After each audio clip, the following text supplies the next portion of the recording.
హిందూ ధర్మాన్ని నాశనం చేయాలి. ఎలా? వారి అస్తిత్వాన్ని నాశనం చేశాం, నాస్తికవాదాన్ని బలపరిచాం. ఇంకా ఎలా? గ్రంథాలను వక్రీకరించాం, కొత్త గ్రంథాలను సృష్టించాం. ఇంకా ఎలా? ధర్మ సంస్కృతి కొరకు పాటుపడే వారందరినీ బలితీశాం. ఇంకా ఎలా? సంస్కృతి సంప్రదాయాలను, ఆచార వ్యవహారాలను మంట కలిపాం. ఇంకా ఎలా? చరిత్రను తిరగరాశాం, చరిత్రకారుల్ని తుడిచేశాం, చరిత్రకు ఆనవాలైన వాటన్నింటినీ ధ్వంసం చేశాం. ఇంకా ఎలా? ఈ దేశంలో ఎంతో మంది ధన మాన ప్రాణాలను హరించాం. ఇంకా ఎలా? దేశం కొరకు, ధర్మం కొరకు, సంస్కృతి కొరకు, రక్షణ కొరకు మనసా భాషా కర్మణ నిరంతరం పరితపించే వారందరినీ ఊచకోత కోశాం. ఇంకా ఎలా? మతోన్మాదులను సృష్టించాం, మతోన్మాదులను ప్రవేశపెట్టి మత మార్పులు చేశాం. కమ్యూనిస్టు ఉన్మాదులను రంగంలోకి దించాం. సెక్యులర్ హిందువులను, సెక్యులర్ రాజకీయ నాయకులను సృష్టించాం. ఇంకా ఎలా? హిందువుల ధనాన్ని విదేశాలకు పంపి ఎన్జిఓల పేర్లతో భారతదేశంలో ఉన్న కొన్ని మతాల వారికి వారి అస్తిత్వాన్ని నిలుపుకునేందుకు వాటిని అందిస్తూ, ప్రోత్సాహపరుస్తూ, కొన్ని మతాల వారికి ప్రత్యేకంగా ప్రభుత్వమే ప్యాకేజీల పేర్లతో ప్రోత్సహించే పథకాలను, విధానాలను తీసుకొచ్చాం. ఇంకా ఎలా?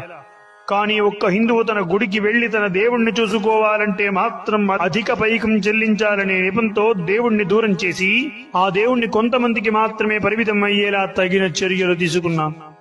ఇంకా ఎలా? ప్రపంచం నిద్రపోతున్న సమయంలోనే పట్టు చీరలు కట్టింది భారతదేశం. ప్రపంచానికి నోట్లో మాటలు రాని సమయంలోనే అనర్గళంగా వేదాలను వల్లించింది. చెడ్డీల మీద ప్రపంచం కొట్టుకునే సమయంలోనే యుద్ధ నీతులు, శాస్త్రాలు రచించిందిరా భారతదేశం.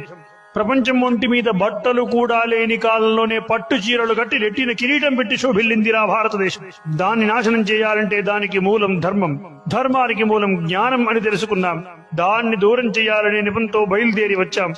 భవతి భిక్షాందేహి అంటే ఒక్క పూట అన్నం దొరుకుతుందో దొరకదో కానీ జ్ఞానం కావాలంటే మాత్రం 3 పూటలా భోజనం పెట్టి మరి జ్ఞానాన్ని బోధించే గురువులు, గురుకులాలను చరిత్రలో కూడా లేకుండా చేశాం. ధర్మాన్ని బోధించే నలంద విశ్వవిద్యాలయాల్లాంటి వాటన్నింటినీ నాశనం చేశాం. ఇంకా ఎలా? ప్రపంచమంతా అడవుల్లో పండు కాయలు కోసుకొని తినే కాలంలోనే సుగంధ ద్రవ్యాలను పండించిందిరా భారతదేశం. అలాంటి దాన్ని నాశనం చేశాం. ఇంకా ఎలా?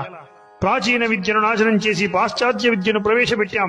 ప్రపంచానికే విజ్ఞానాన్ని నేర్పిన హిందువులను అదే పాశ్చాత్య విద్య కోసం ఇక్కడ బారులు తీరేలా బాధుడు మాదేరా అన్నట్టుగా వారి సంపాదనను హరిస్తూ వారిని బానిసలు చేసుకున్నాం. ఇంకా ఎలా? భరతమాతే స్వయంగా అమృతం వంటి అన్నాన్ని పండించి వండి పెడుతున్నా వాటిని దూరం చేసి రంగు, రుచి, పచ్చి లేని వంటలను ప్రవేశపెట్టాం. ప్రజలందరూ వీటికి మాత్రమే బానిసలయ్యేలా వాటిని అలవాటు చేశాం. ఇంకా ఎలా? జూదాలు, వ్యసనాలు, మందులు, డ్రగ్స్ ఇలా అనేకమైన దుర్మార్గాలు వేసి యువతను ఆ దారిలో వెళ్లేలా యువత దారిని మరలించాం.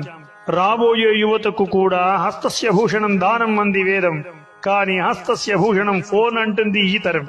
ఆ విధంగా వారి కాలాన్ని హరించి రోజుకు 20 గంటలు వృధా చేసే సోమరితనాన్ని పెంచాం. సోమరిపోతుల్లా తయారు చేశాం. ఇంకా ఎలా?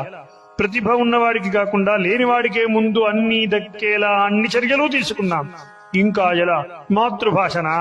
మాతృభాషను నోటికే పరిమితం చేశాం, మాతృవిద్యను ఇంటికే పరిమితం చేశాం. ఇంకా ఎలా? 6 గజాల పట్టు చీర కట్టి నుదుటిన బొట్టున పెట్టి తలలో సిగపూలు పెట్టుకుని నడిచే సంస్కృతి నుంచి 5 అంగుళాల చిరిగిపోయిన బట్టలు కట్టుకునేలా సంస్కృతిని మంట కలిపాం. ఇంకా ఎలా? అనేక సంపదలను ఎత్తుకుపోయాం. ఇంకా ఎలా? అందరిలో అవమానించాం. ఇంకా ఎలా?